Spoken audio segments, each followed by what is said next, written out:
જામનગરમાં ઓગસ્ટ માસના અંતિમ સપ્તાહમાં ભારે વરસાદ થયો હતો, જેને લઈને પૂરના કારણે શહેરના કેટલાક વિસ્તારોમાં નુકસાન થયું હતું।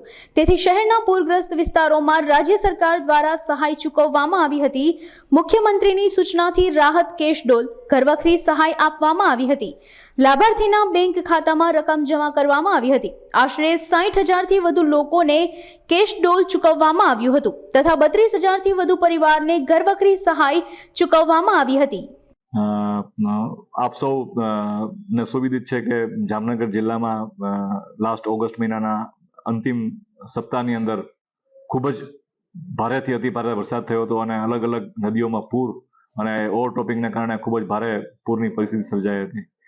એ દરમિયાન પૂરમાં રેસ્ક્યુ અને બચાવની કામગીરી પૂર્ણ કરી ત્યારબાદ તરત જ માનનીય મુખ્યમંત્રીશ્રીની કચેરી અને માનનીય મુખ્યમંત્રીશ્રીની સીધી સૂચના હેઠળ અમે એક રાહત જે કેશ ડોલ્સ અને ઘરવખરી સહાય જે સરકારની જે છે એ અને મૃત્યુ સહાય વિતરણ કરવાની કામગીરી શરૂ કરેલી હતી।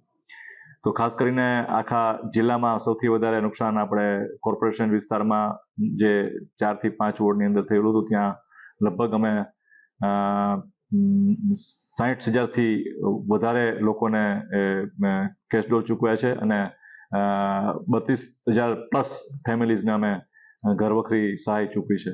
આમ જામનગર જિલ્લાની અંદર ખૂબ જ ટૂંકા સમયમાં અમે રાહતની વિતરણની કામગીરી પૂર્ણ કરી છે અને બધાને તરત જ તેના ખાતામાં સીધા જ પૈસા જમા થાય એ રીતે ડાયરેક્ટ ક્રેડિટ કરીને પણ સહાય અમારી ચૂકવવામાં આવી છે।